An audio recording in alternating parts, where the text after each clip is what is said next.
Yamaha Niken. Niken meaning two swords or two blades in Japanese, a reference to the two front wheels ready to carve a path on this behemoth of a tricycle. Nobody really knows why Yamaha decided to make a large capacity tourer with three wheels, so naturally we had to come and see for ourselves.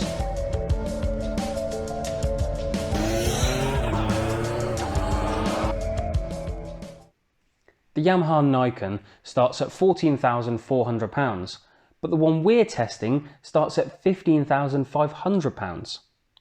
That's over £2,000 more than the equivalent Tracer 9. So what do you get for your money?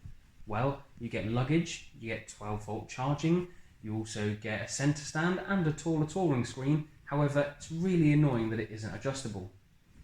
But as with the standard bike, you also get 3 engine riding modes, you get 3-stage traction control, you have ABS, and you also have that lovely Cp3 motor that kicks out 115 horsepower.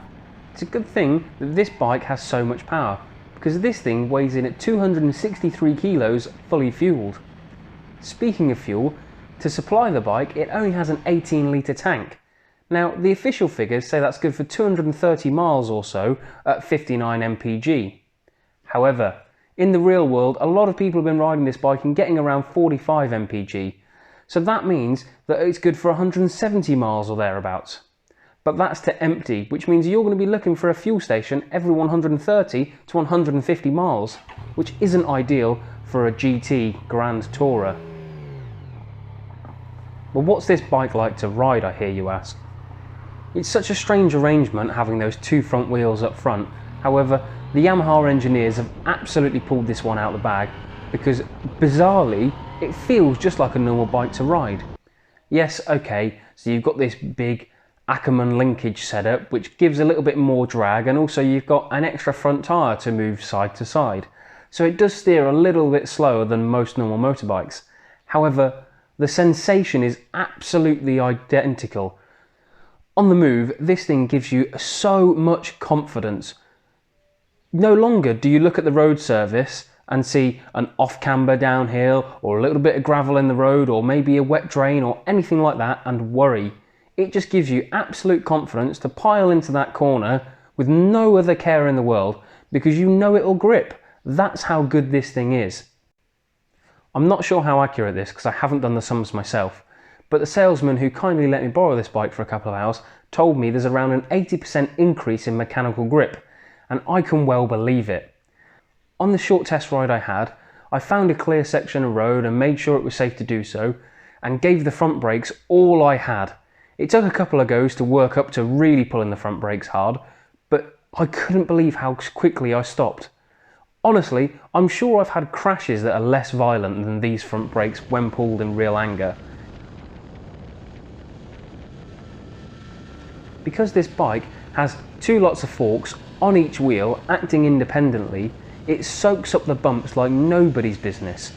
It's incredibly comfortable going on the motorway at 70 miles an hour, or if you're hacking down the back lanes and it's all riding over bumps and so on, it copes with everything. It really is very well damped. Yamaha have a history of dealing with uncommon front end arrangements. The bike you may never possibly have heard of is the GTS 1000, which featured a hub centre steered front wheel.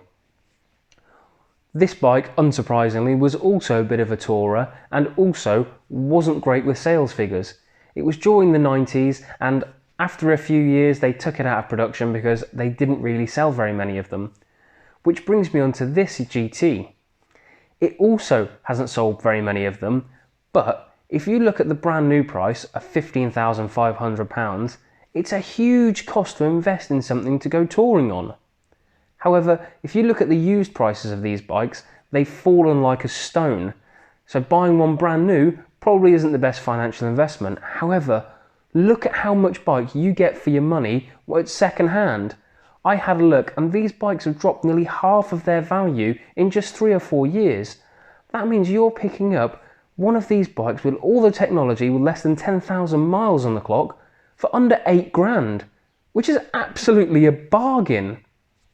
One thing I can't quite put my finger on is who Yamaha were aiming this bike at. The front wheel track is a little bit too narrow, meaning that car drivers can't ride this bike on a car licence. You have to have a full motorcycle licence.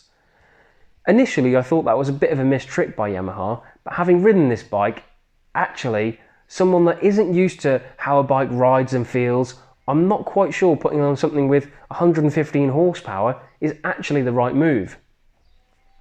But that leads me on to my next point.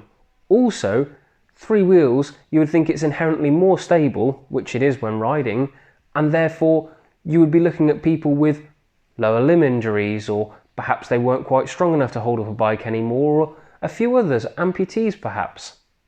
However, this bike doesn't stand up on its own. You have to be physically holding it up, and if you let go, it's going to fall over, just like any normal bike would.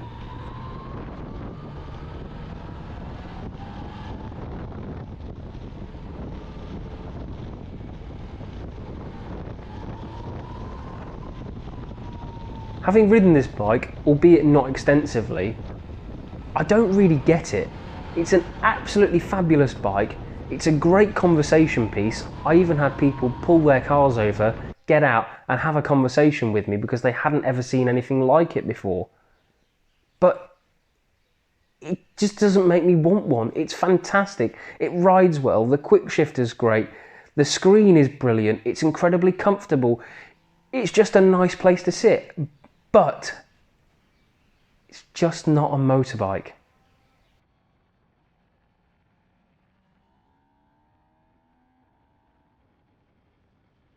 Really have to give a massive shout out to Crescent Yamaha for letting me take this bike out for a couple of hours. They were absolutely fantastic, really didn't have to let me do so, and they were just incredibly generous with letting it happen.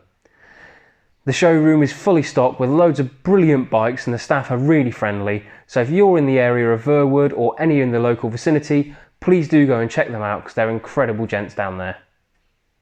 I appreciate this hasn't been an in-depth video and I'd really like it to be. However, I only got a couple of hours on the bike, so I couldn't quite give it everything that I wanted to. I really hope you've enjoyed the video anyway, and we've got more of this stuff planned and coming up. So please make sure you subscribe if you want to see more of this. Thanks very much for watching. Ride safe.